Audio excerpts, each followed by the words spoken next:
Hello दोस्तों, स्वागत है आपका क्रेजी क्रिप्टो मिंटू में। बात करेंगे मार्केट अपडेट और अगले बुल रन के लिए कुछ ऐसे कॉइन जिन पर लोगों की ज़्यादा नज़र नहीं रहती, और वो कॉइन ऐसे हैं जो आपको नुकसान भी वो कहता है मिनिमम, अगर वो बहुत ही ज़्यादा कोई आफत आ गई तो, कोई आफत नहीं है तो एक बहुत अच्छा रिटर्न आपको देंगे और बीच बीच में भी देते रहेंगे। ये नहीं हो सकता कि साहब जैसे मीम कॉइन्स का है कि पलक झपकते ही वो तो ऊपर और पलक झपकते ही नीचे। वो कॉइन, ये जो कॉइन है इस तरह के नहीं है, वो मीम कॉइन्स की तरह नहीं कि रॉकेट और सीधा पाताल में, ऐसा नहीं है। तो चलिए पहले देखते हैं मार्केट में क्या चल रहा है। देखिए मार्केट में तो साहब वो कहता है कि आलस, कन्फ्यूजन, ये सब चल रहा है और ये चलेगा आपका जब तक आपका इंटरेस्ट रेट क्लियर नहीं हो जाता। जिस दिन आपका ये थोड़ा सा अनाउंसमेंट हो जाए कि साहब इतना इंटरेस्ट रेट बढ़ रहा है, उसके बाद मार्केट जो है ना एक तरफा हो जाएगा।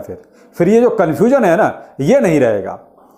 तो फेड के देखिए सीपीआई नंबर्स दोबारा से 13 तारीख के आसपास आने हैं और 15 तारीख तक और भी है, जो जितने भी मामले हैं सब सिमट जाएंगे। बीटीसी आपका देखिए 19,800 की रेंज में चल रहा है और ये यहीं 20,000, 19,800, 600, 700 इसी रेंज में घूम रहा है। वजह वही कन्फ्यूजन है और कुछ नहीं है। बाकी इथेरियम आपका 1553 के रेंज में चल रहा है और बीएनबी आपका $276 की चल रहा है। शिबाइनू 4x012 की सीरीज में है। यानी मार्केट में थोड़ा सा अभी कन्फ्यूजन और अप ट्रेंड बिल्कुल नहीं। मार्केट जो कैप है वो भी आपका 973 बिलियन में, यानी 1 ट्रिलियन पे ये भी नहीं पहुंच रहा है।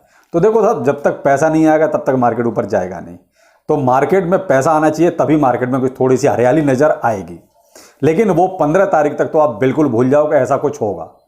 क्यों? ये जितने भी ये नेगेटिव न्यूज हैं तब तक शायद खत्म हो लेंगी और सीपीआई नंबर्स का जो रिजल्ट है वो भी आ जाएगा।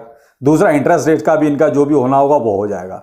तो अब जो इंतजार है वो केवल वही इंटरेस्ट रेट का है कि वो एक बार क्लियर हो जाए कि वो 0.5 बेस पे बढ़ा रहे हैं या 0.75 बेस पे बढ़ा रहे हैं। ये चीज़ क्लियर हो जाए तो मैं भी फिर थोड़ा सा मार्केट में एक तरफा मामला देखने को मिलेगा। कन्फ्यूजन तो नहीं रहेगा, या तो मार्केट ठीक है डाउन जाएगी या मार्केट थोड़ा सा ऊपर को चलना शुरू होगी, लेकिन कुछ ना कुछ क्लियर हो जाएगा। तो तब तक तो देखिए आपको थोड़ा सा इंतजार करना पड़ेगा। लेकिन हाँ, जो मैंने कहा कि कुछ कॉइन ऐसे जिन पर लोगों की नजर कम रहती है, लेकिन वो कॉइन स्ट्रांग है, आपको नुकसान ना के बराबर देंगे। वो मैंने कहा ना कि वो तभी नुकसान हो सकता है जब बहुत बड़ी आफत कोई आ जाए। जैसे वजीरेक्स, बहुत बड़ी आफत आई है तभी उसका जो अपना कॉइन है वो नीचे आया है। वजीरेक्स टोकन जो है इसीलिए नीचे आया, वरना वजीरेक्स अपना मार्केट के हिसाब से ठीक चल रहा था। चलिए, वो तो मैंने एक एग्जांपल के तौर पर बताया। लेकिन मैं आपको जो कॉइन बता रहा हूं वो ने आप ध्यान से सुनिए। जैसे बाइनेंस का बीएनबी, कुकॉइन का कुकॉइन टोकन, ये एक्सचेंज और उसका टोकन मैं वो बता रहा हूं। पैनकेक स्वाइप, इसका लोग तकरीबन इस्तेमाल करते हैं। इसका केक, CAKE के नाम से है। यूनिसेफ, इसका है UNI के नाम से। जेमनी डॉलर, जो जेमनी एक्सचेंज है उसका है। MEXC, इसका जो है MEXC टोकन है। और होबी ग्लोबल का होबी टोकन है, यानी कि HT के नाम से। ये कुछ मैंने आपको बताए जो मुझे ठीक लगे, जहां पर आपको देखिए कहीं भी लॉस की गुंजाइश बहुत कम रहेगी। क्योंकि ये किसी न किसी एक्सचेंज से जुड़े हुए टोकन हैं। अब यहां पर आप कहेंगे कि मैंने वजीरेक्स का, हॉटबिट का नाम क्यों नहीं लिया। देखिए, वजीरेक्स के साथ थोड़ी सी प्रॉब्लम चल रही है। आप अपने हिसाब से चाहो तो शामिल कर सकते हो, लेकिन मैंने अपनी लिस्ट में इसको इसी वजह शामिल नहीं किया कि वजीरेक्स के साथ रोज अभी कुछ ना कुछ एक नई चीज निकल के आ रही है। ऐसे ही हॉटबिट का है। हॉटबिट कुछ दिन तक ठीक था भी, लेकिन जब से ये इसके साथ भी सस्पेंड का जो मामला चला और अभी तक भी उसका कोई अता पता नहीं है कि वो कब ओपन होगा, तो इसलिए मैंने जो है हॉटबिट और वजीरेक्स इन दोनों को अपनी इस लिस्ट में शामिल नहीं किया। क्यों? थोड़ा सा मैं ही डाउटफुल हूं, तो देखिए फिर ठीक भी नहीं है। लेकिन ये कॉइन ऐसे हैं जहां पर अभी ऐसा कुछ ज्यादा सुनने में नहीं आ रहा, कहीं से कोई भी नेगेटिव न्यूज इनके बारे में, और ये एक्सचेंज से जुड़े हुए सारे के सारे कॉइन्स हैं। तो देखिए, एक्सचेंज अगर फेथफुल रहेगा, एक्सचेंज में लोग काम करेंगे, एक्सचेंज में लोग इन्वेस्ट करेंगे। भाई हम लोग पैसा लगाते हैं तो कहाँ? एक्सचेंज पर। तो हमारा तो जो विश्वास है वो एक्सचेंज पर ही होता है। तो जब एक्सचेंज पर हमारा वॉल्यूम जाएगा, एक्सचेंज पर हम काम करेंगे, उस पर ट्रेडिंग करेंगे, तो देखिए उसका नाम बढ़ेगा, वॉल्यूम बढ़ेगा, तो उसका अपना कॉइन भी उसके साथ साथ फिर ग्रो करेगा। तो इस वजह से ऐसे कुछ कॉइन ये हैं जो लोग थोड़ा सा कम ध्यान देते हैं इन पर, लेकिन ये क्या है, मजबूत कॉइन है। जो मैंने कहा था ना कि नुकसान उसी कंडीशन में होगा जब बहुत बड़ी कोई आफत आ जाए, जैसे कि वजीरेक्स, जैसे कि हॉटबिट।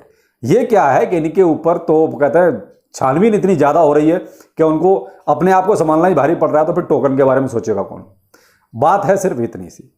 तो अगर एक्सचेंज के साथ कोई प्रॉब्लम आएगी तभी कोई टोकन के साथ प्रॉब्लम आ सकती है, वरना ये टोकन्स ऐसे हैं जो आप अपने पोर्टफोलियो में शामिल कर सकते हैं। शामिल आप तभी करें जब आपको ठीक लगे। मेरा काम था आपको सजेशन देना एक अच्छे कॉइन जहां पर नुकसान कम है। बाकी आपकी रिसर्च बहुत जरूरी है कि आप भी अपनी थोड़ी सी अपनी रिसर्च रखें। क्यों? क्योंकि ये मीम कॉइन्स नहीं है, मैं आपको बहुत क्लियर ये बताऊं, लेकिन मजबूत कॉइन है और किसी न किसी मजबूत चीज के साथ जुड़े हुए हैं, यानी कि एक्सचेंज। तो आपको ये कॉइन्स बताने इसलिए जरूरी थी कि आगे देखिए आप लॉन्ग टर्म के लिए भी इनको रख सकते हैं, और बुल रन जब आएगा तो आपको एक बहुत अच्छा रिटर्न ये देंगे ही देंगे। क्यों?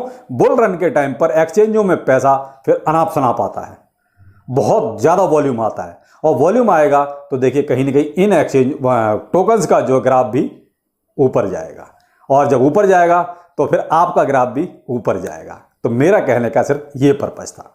बाकी जो भी इन्वेस्टमेंट करें, क्रिप्टो करेंसी है, बहुत वोलेटाइल है, नुकसान भी होता है, प्रॉफिट भी होता है, थोड़ा सा यहाँ पर अपनी रिसर्च बहुत जरूरी है। तो वीडियो कैसा लगा जरूर आप कमेंट करके बताइएगा। फिर मिलते हैं, नमस्कार।